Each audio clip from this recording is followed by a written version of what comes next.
En estos últimos días he pensado mucho en hacer un nuevo tipo de pinturas, pero no solamente enfocándome en el realismo, sino más bien en cosas más expresivas que la pintura te ofrece. Una de las cosas que más me gusta es poder tener la libertad de pintar como quiero y también permitirse y permitirnos a cada uno la oportunidad de usar el gesto y la mancha al pintar. Y por eso una de las cosas que más me gusta es simplemente tomar un pincel y hacer el dibujo aunque no quede perfecto. Y creo que eso le da mucha expresividad a lo que hacemos. En esta parte estoy como con acrílico, agua, tratando de definir el cuerpo, las patas, porque estoy pintando un perro.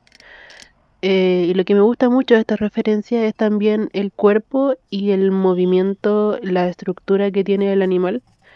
A mí me parece súper bonita. Y también estoy marcando las sombras y las luces. Planeo después ir bajando los colores con el complementario, porque en el principio estoy usando morado, una especie de morado azul, y después en ciertas partes le voy a bajar, las partes que son más negras, le voy a poner una capa de amarillo para que se note verdaderamente que es más oscuro. Y voy a ir probando las combinaciones de color, ir jugando en respecto a los colores y a los colores que no aparecen en la referencia, sino que nosotros nos podemos ir imaginando y visualizar qué colores se verían bien. Entonces eso nos da mucha libertad creativa para hacer lo que queramos. Aquí ya empiezo a marcar las sombras, las partes que son más oscuras, con siena tostada, fucsia y un poco de amarillo, para ir marcando la parte de sombra y luego con blanco ir capa por capa creando el volumen de el lomo, el muslo y el cráneo también.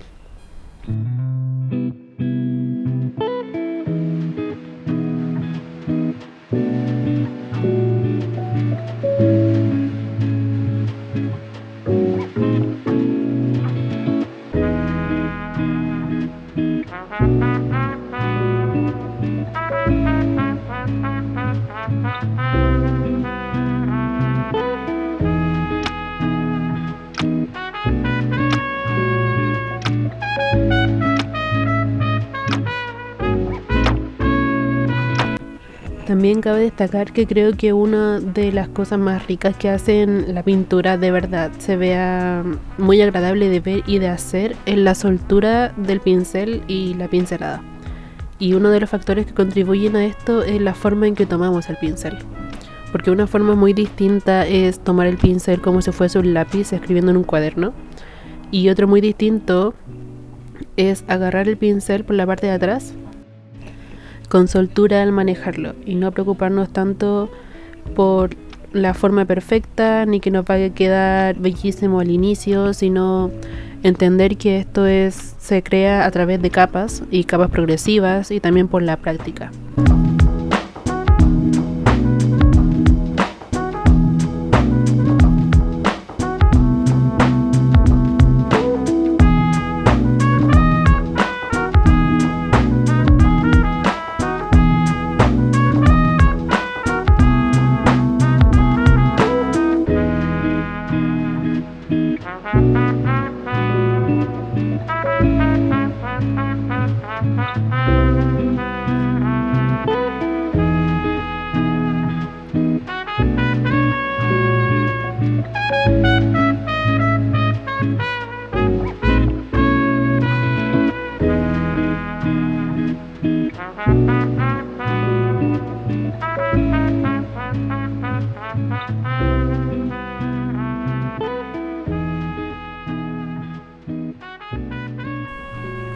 Aquí ya empezamos a trabajar más las luces, aplicando más blanco y más pasta, diluyendo menos la pintura con agua porque estamos usando acrílico.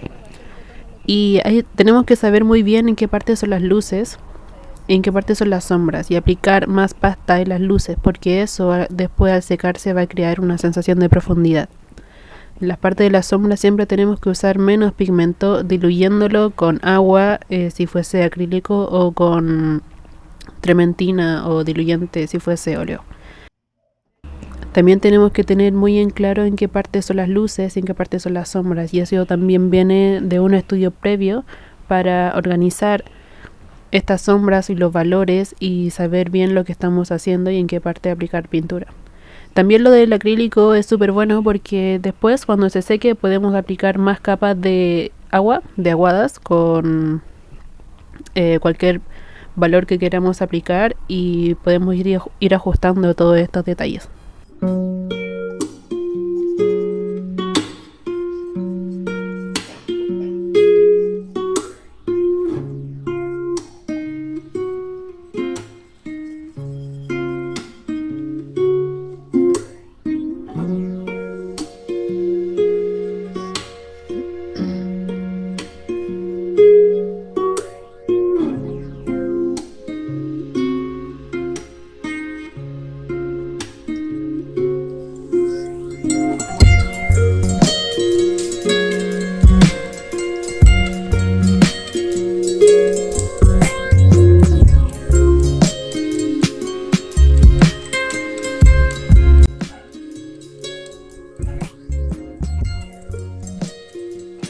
En esta parte ya voy trabajando las luces y mi forma de organizar esto es aplicando más amarillo. Me interesa aquí entender la forma de la luz porque aún no se entiende, pero la referencia a esta parte es de luz que va pasando a través de una especie de arbusto. Entonces mi plan es dejar delimitado en qué parte está la luz dentro del cuadro, para luego ir aplicando otras capas de otros colores e ir agregando más capas de valores y así enriquecer todo esto. Pero lo que a mí me gusta mucho es la combinación de las sombras, que es una especie de azul morado con un fondo más rosado, y creo que combina muy bien con el amarillo. Además de que cuando nosotros pintamos en general la luz es cálida, como el amarillo, naranjo, rojos, y las sombras suelen ser más frías, azules, morados, verdes. Y yo por esta sesión lo dejé hasta ahí, porque a mí lo que me interesa justo ahora es explicar que el gesto y la mancha son herramientas súper útiles si se saben utilizar bien. Además que les da una riqueza tremenda a las pinturas, y ya es una forma muy rica de crear. Incluso aunque no esté terminado, sí se puede ver cierta riqueza gestual, y que en realidad si tenemos esto en mente cuando pintamos va a seguir mejorando mientras sigamos aplicando más y más capas y otros recursos visuales.